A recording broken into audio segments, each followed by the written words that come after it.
Hi Capricorn, kamusta kayo? Hope you're all doing well and welcome back to 1111 Pinoy Tarot. Sa mga new subscribers, maraming salamat for visiting my channel. Tingnan natin kung ano yung mga paparating na energies and messages for you March 20 to 25. Maraming salamat for supporting my channel by not skipping the ads. Maraming salamat po sa inyo. Tingnan natin ano yung mga paparating na energies and messages for you. Celebration, bright happenings. Okay. Tingnan natin. Okay. Parang sa wakas, no? Makakatanggap ka ng good news. Masasabi mong isang tagumpay. Okay, there is a promotion, increase in salary. Okay, tingnan natin. Yeah, you will be entering a period of joy and emotional fulfillment. Merong healing, paggaling ng inyong karamdaman. If you are sick, no? Tingnan natin. There is hope for you. Okay, Capricorn, huwag mawala ng pag-asa. All is not lost, no? May mga solusyon, may mga paraan. Kung may mga issues ka or money is tight, may constraints about money, merong tulong na darating, okay? Do not dwell on disappointment or rejection. For some of you, we have the Hangman. You are just waiting for the right time or waiting for an approval to go ahead. Okay? Parang meron kang inaabangan dito, but for now, parang merong pause, temporary pause, no? Or merong pag-aantay na energy. Okay? And you have the Moon. For some of you, this is meron kang doubt sa isang situation or uncertainty. Okay? You are feeling uncertain about a certain situation. Okay? Parang hindi ka sigurado, meron kang mga fears, no? Yeah. You feel na parang merong mga delays or may mga deception, something like that na mangyayari. Okay, maybe you are waiting, no? That's why you are waiting for some information or good news. And yung iba sa inyo natatagalan, so just be patient. 3 of Cups, ano to? We have the 2 of Wands. Yeah, for some of you, you are looking forward for a travel. Parang napaplano ka na, you are excited about it. This is also collaborating, connecting with your friends, no? It's time for you to connect, have fun, no? Connect, communicate with your friends or loved ones, okay? Yeah, for some of you, you're thinking a lot of, para ang dami ninyong ideas, no, na gustong gawin, no? Kumbaga, limitless. So, it's up to you, no? Kung paano mo umpisahan, okay? Tingnan natin, the Star. We have, yeah, exchange of communications, no? You will be receiving good news that will make you feel better, okay, and happy. Parang feeling mo, ito na yung communication na inaantay ko na magbibigay sa akin ng chance, no? To prosper, no? And to receive abundance, okay? Exchange of communication, good news, biyahe also. Alright? Tingnan natin, 5 of Cups. Yeah, we have the Queen of Cups. So, take care of yourself, no? Alagaan mo yung iyong sarili. Okay? Don't be sad, kumbaga. Okay, for some of you, you are thinking about a mature woman. Okay, a mother figure or a mother. You're thinking about her. Okay? Tinitingnan mo or nalulungkot ka about that someone. Okay? Maybe you need to communicate with them, express how you feel. No? Maybe they need you also. They want to hear from you. The Hangman, ano to? We have the 5 of Pentacles. Okay, yeah, delays, no? Meron kayong inaantay na about money or kaperahan. Okay, parang kailangan mo lang maging patient, no? Kailangan ng pag-aantay. You are experiencing economic setbacks or financial constraints dito, no? Or may problema or delays about money, okay? Yeah, for some of you, accept the wisdom of asking help, okay? Tingnan natin the Moon, ano to? Help or assistance, no? You need financial assistance for some of you. Okay? Yung iba sa inyo, meron kayong tinatrabaho, pero you are doing it for the sake na parang merong progress, na merong ginagawa, but you are not so sure, no? Kung ano yung magiging resulta or guarantee ba, meron bang guarantee for a positive result, okay? Merong energy na ganyan dito. You are not so sure, you are confused, or you are uncertain, no? The Moon. We have the Six of Cups. Okay, for some of you, maybe meron kang hesitation to connect, no? To connect to a family member, okay? Meron kang fears, okay? So, siguro, think about forgiveness and healing sa situation, no? Kung merong problema sa dynamic ng isang relationship with a family member or with a friend, no? Yeah, for some of you, let go of that fear, no?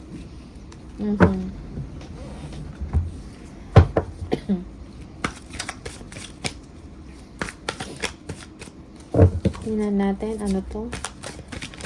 More for Capricorn.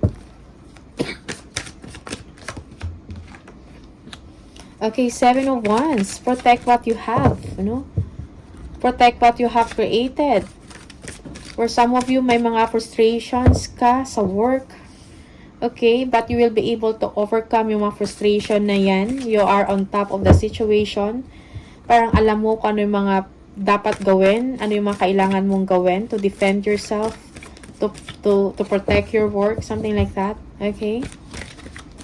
You are setting boundaries, no? May mga distraction, may mga gustong gumulo sa iyong trabaho, okay? Or sa mga diskarte mo. So, defend yourself, okay? Tingnan natin. Four of Swords. Yeah, for some of you, kailangan mo ng time out, rest and relaxation dito, mentally and physically. Okay? For some of you, you are hoping and praying to receive good news, no? Regarding sa inyong long-term stability. Okay?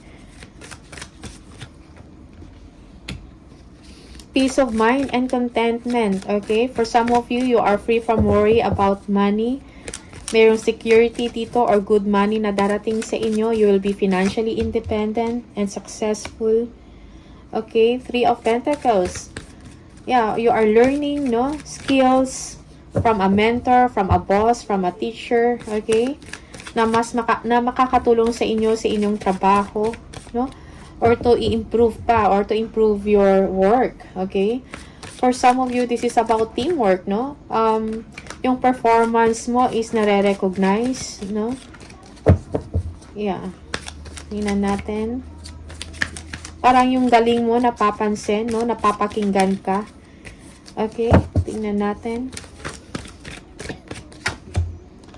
We have the Two of Cups. Yeah, for some of you, you will have peace of mind when it comes to work.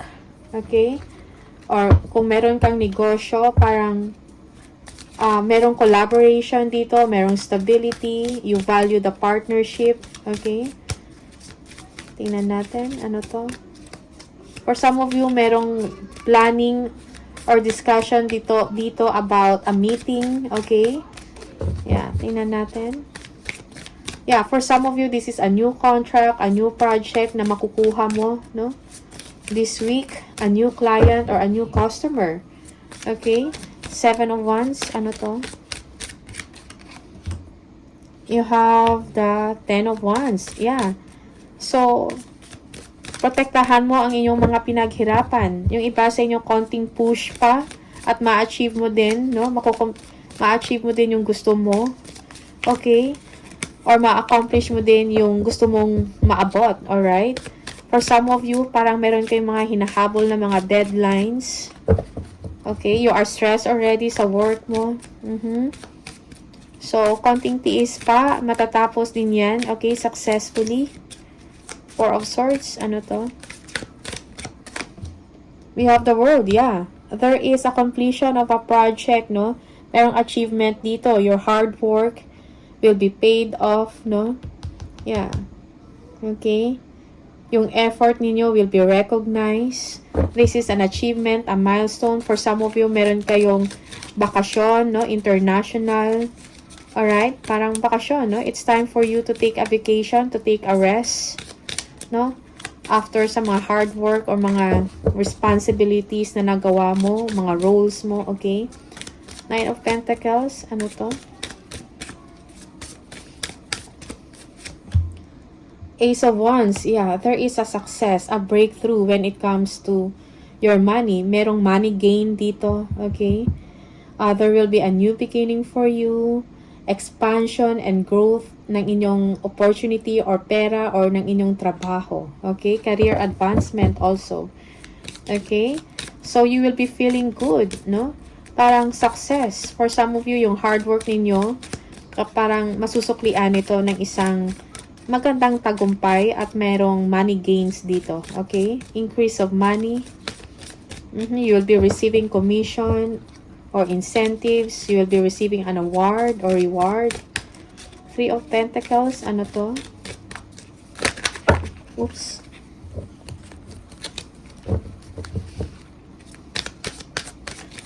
Merong improvements, no? Improvement na mangyayari. Okay. Two of Pentacles, yeah.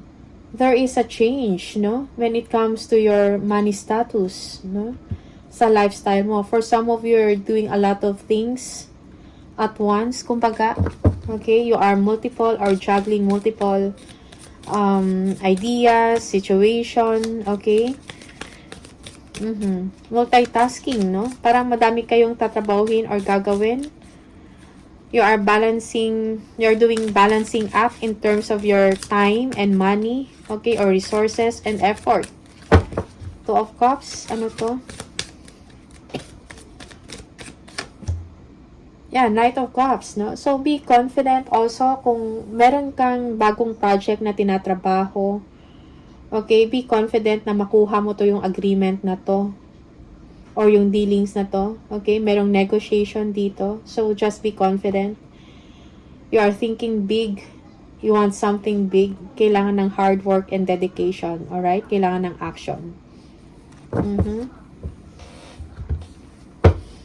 More pa for Capricorn. Okay.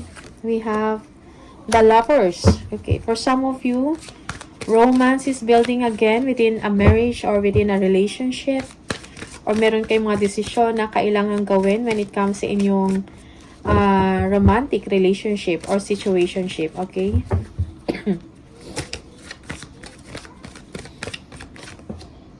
We have the Four of Pentacles. Okay? You are protecting your money. You are protecting your success. You are protecting your job. No? Your wealth for some of you. Also, merong improvement sa kaperahan dito and more coming your way. Alright? Tingnan natin. Temperance. Yeah. For some of you, balance and harmony is needed. No? Be patient sa situation mo. Pagkalma dito, kailangan din sa isang relationship. No? To keep the relationship, kailangan ng balance and harmonious, no, na dealings with one another. Two of Pentacles, yeah. For some of you, yes, juggling two situations, no, mga ideas.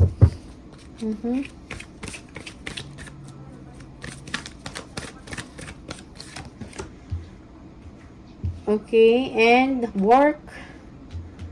So, yung hard work mo will be rewarded, okay? Yung inyong kasipagan, no? Also, for some of you, you will be going back to school. Meron kayong pag-aaralan or may kailangan kayong i-improve na skills or talent, something like that. Okay? You are improving yourself, no, sa trabaho. Okay? Yeah, that's why maybe you are doing multitasking job, no? Parang ang dami mong roles, no, na ginagawa. Okay? You are splitting time with different roles. Work-life balance is needed dito, okay? Remember to have fun and enjoy your work. Ito yung sinasabi, okay? Do not be too serious. The Lovers, tingnan natin. We have the High Priestess. Bakit High Priestess? Ano to? Knight of Wands. Okay. Yeah, for some of you, merong secret dito sa isang relationship. You may be dealing with a fire sign, Sagittarius, no? Or maybe deep inside, you are making a decision about this person, no? Yeah. Okay, Four of Pentacles, tingnan natin. Secret. Maybe meron kang nalaman na sikreto about this person. Okay. Tingnan natin. Four of Pentacles. Ano to? You know that you have to decide about this person. Whether to stay in this relationship or not. No? Parang may kailangan kayong sigurong tingnan or i-clarify regarding sa maybe may mga trust issues or concerns, something like that. No, na kailangan ninyong pag-usapan. Okay? Four of Pentacles. Tingnan natin. Ano to? Ace of Swords. Yeah, breakthrough and victory, no? Merong improvement sa money. So, huwag kang mag-alala, Capricorn. Merong magandang pagbabago sa inyong kaperahan. For some of you, yung gusto mong ma-achieve na savings, ma-achieve mo. Okay? Merong disiplina. Kailangan ng disiplina dito, Capricorn. When it comes to your spending habits. Okay? Temperance. Tingnan natin. We have the strife. Okay. Kung meron mga arguments, conflict, okay, mga clashes, no? Egos. Yeah, kailangan mo lang i-control yung sarili mo. Be patient with the situation, okay? Yeah, everyone here wants to be heard, wants to stand out, no? Kailangan mo lang maging dedicated. Kailangan mo maging determination, kumbaga, is kailangan in order for you to succeed, no? In order for you to be heard. Okay?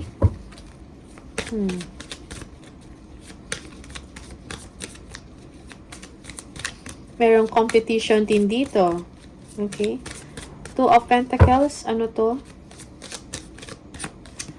Most especially sa trabaho, strength, no? So, yeah, show confidence in your thoughts, in your emotions, no? In your actions. For some of you, you will be handling a difficult situation well, no? With confidence, pero controlled and disciplinado. Okay? Eight of Pentacles. Ano to?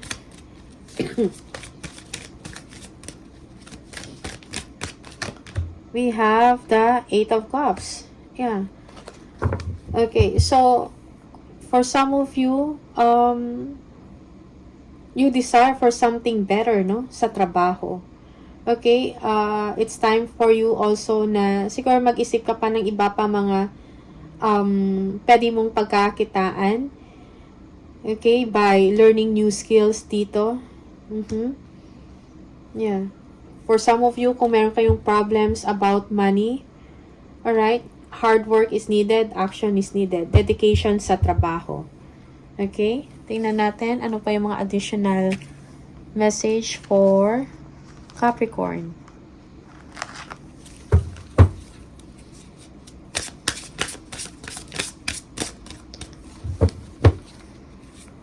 Yeah, for some of you, kung meron mga hardships, no, sa trabaho, you have to let it go.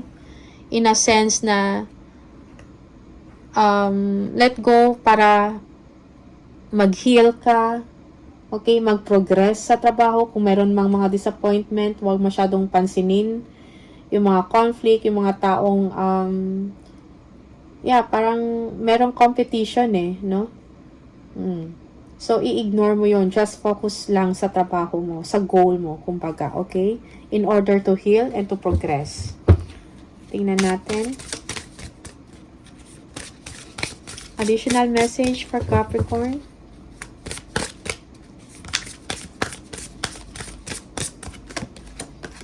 Sharing. Time to set higher goals, no? So, eliminate mo yung mga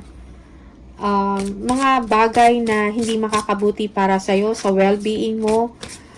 Eliminate mo yung mga distractions sa work mo, okay? So, set higher goals, kumbaga, para sa sarili mo, okay? Reduce losses. Tingnan natin. Ano pa? We have the gambling. Don't risk too much, no? Yeah, for some of you, maybe you are involved sa mga gambling or mga bad investment, okay? So, be careful with that. Hinay-hinay. Tingnan natin. One more. We have the savings. You will always need to put something off for a bad day. Okay? Create savings for the future, no? Para sa present mo at para sa future. So, invest wisely if you are involved in or if you want to engage in investment, no? So, be wise, be smart. Tingnan natin. And mag-focus ka sa inyong savings. Tingnan natin. Yung mga unnecessary na mga expenses, siguro i-minimize yon. Okay? One more message. We have the make sure you don't start seeing yourself through the eyes of those who don't value you. You need to know your worth even when others don't. You are not what people think of you. Okay? Parang ikaw mismo ang nakakaalam, no? Ng kakayahan mo. So, wag mo hayaan na ma-deceive ka or ma-manipulate ka ng mga tao na hindi naman nakikita yung totoong value mo. Okay? So, Capricorn, these are the messages for you. Maraming salamat and see you on the next video. Bye!